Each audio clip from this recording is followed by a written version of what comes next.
حضرت آپ نے بالکل بجا فرمایا ہے کہ معاشرے کے اندر جو طلاقوں کا رجحان ہے وہ بہت زیادہ بڑھ چکا ہے۔ پہلے ہی اللہ معافی عطا فرمائے، عورتیں جو ہے وہ تعداد کے لحاظ سے مردوں کی نسبت اتنی زیادہ ہوتی جا رہی ہیں کہ وہ ایک پریشانی کی حد تک والدین جو ہے وہ اس معاملے میں چلے گئے ہیں، رشتے مل ہی نہیں رہے۔ اس سے اوپر جو اب کے حالات چل رہے ہیں، جس طرح آپ نے یہ بیان فرمایا ہے کہ طلاق جو ہے وہ اس کا بہت زیادہ رجحان معاشرے کے اندر بڑھ چکا ہے۔ اللہ معافی عطا فرمائے، بلا وجہ طلاقیں جو ہے وہ ہونا شروع ہو گئی ہیں، ڈپریشن کے اندر ہیں لوگ، اور بہت سارے مسائل کے اندر الجھے ہوئے ہیں لوگ، بہت ساری لامحدود خواہشات جو ہے ان کے ہاتھوں مجبور ہو کے لوگ جو ہے وہ اس حوالے سے بہت کمزوری کا مظاہرہ کرتے ہیں کہ اپنی بیوی کو ہی جو ہے وہ اپنی شریکہ حیات کو ہی طلاق دے کر جو ہے وہ اپنا غصہ ٹھنڈا کرنے کی کوشش کرتے ہیں۔ اگر دیکھا جائے تو پھر سب سے بڑا عورت کا امتحان یہ ہوتا ہے، اگر اس کا میاں فوت ہو جائے، اگر اس کی طلاق ہو جائے تو پھر معاشرے کے اندر اسے معیوب سمجھا جاتا ہے، منحوس نعوذ باللہ سمجھا جاتا ہے۔ حالانکہ اگر دیکھا جائے تو آقا کریم صلی اللہ علیہ وسلم کی 11 ازواج مطہرات امہات المؤمنین آپ کے عقد نکاح کے اندر آئیں، ان میں سے صرف ایک حضرت اماں عائشہ صدیقہ رضی اللہ تعالی عنہا آپ جو ہے وہ کنواری تھی، اور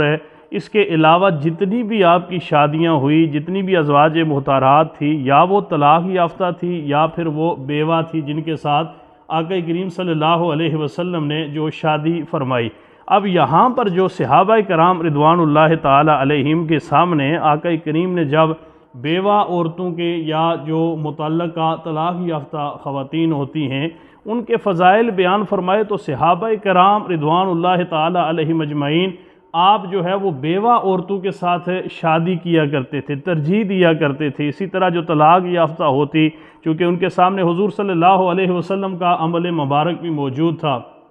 تو اس حوالے سے جو ہے وہ طلاق یافتہ عورت اور بیوہ عورت کو جو ہے وہ شادی کر کے یہ ثواب سمجھتے تھے۔ لیکن ہمارے اس معاشرے کے اندر جو ہے وہ عورت پہلے ہی بیچاری ان بہت ساری مشکلات سے دوچار ہوتی ہے۔ آقا کریم صلی اللہ علیہ وسلم نے آپ نے جو آخری خطبہ حجۃ الوداع کے موقع پر دیا، یا آپ کی جتنی بھی تعلیمات ہیں، قرآن حکیم کی جو تعلیمات ہیں، وہاں پر کمزور طبقے کے حوالے سے جو ہے وہ بہت زیادہ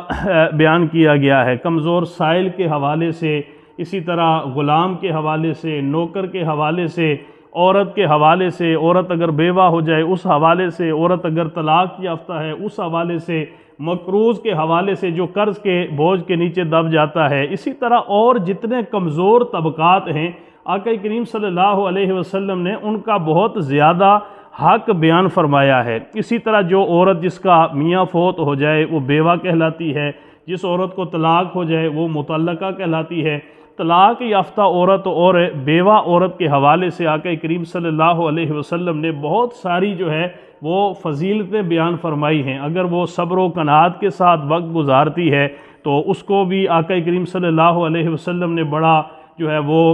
پسندیدگی کے ساتھ ساتھ اس کی بڑی شان بیان فرمائی ہے۔ لیکن ہوتا یہ ہے کہ جب کسی عورت کی طلاق ہو جائے یا وہ بیوہ ہو جائے، واپس اپنے والد کے گھر آ جائے، بھائیوں کے گھر آ جائے، تو اسے ایک بوجھ سمجھا جاتا ہے۔ حالانکہ ایک حدیث مبارکہ غالباً ابن ماجہ کے اندر میں نے اس کو پڑھا تھا یا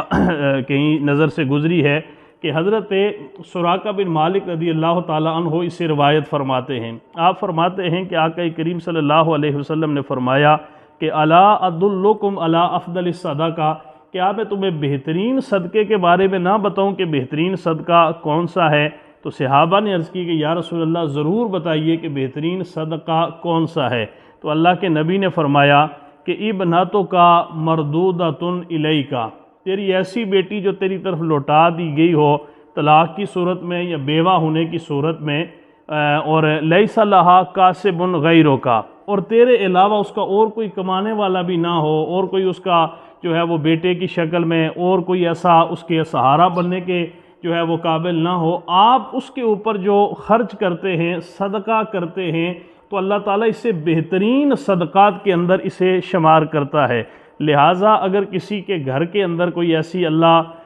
آزمائش پیدا کر دیتا ہے بیٹی کی شکل میں، بہن کی شکل میں، وہ بیوہ ہو جاتی ہے، طلاق یافتہ ہو جاتی ہے، تو اسے آپ رحمت سمجھیں اپنے گھر کے اندر کہ اللہ تعالیٰ اس کی وجہ سے ہمارے رزق کے اندر بھی برکت عطا فرمائے گا، اللہ اس کی وجہ سے ہمارے معاملات کے اندر بھی اللہ آسانی پیدا فرمائے گا۔ یہ کوئی عیب نہیں ہے، یہ کوئی نحوست نہیں ہے جس کو ہم بہت زیادہ جو ہے وہ معاشرے کے اندر ایک جرم سمجھنا شروع کر دیتے ہیں۔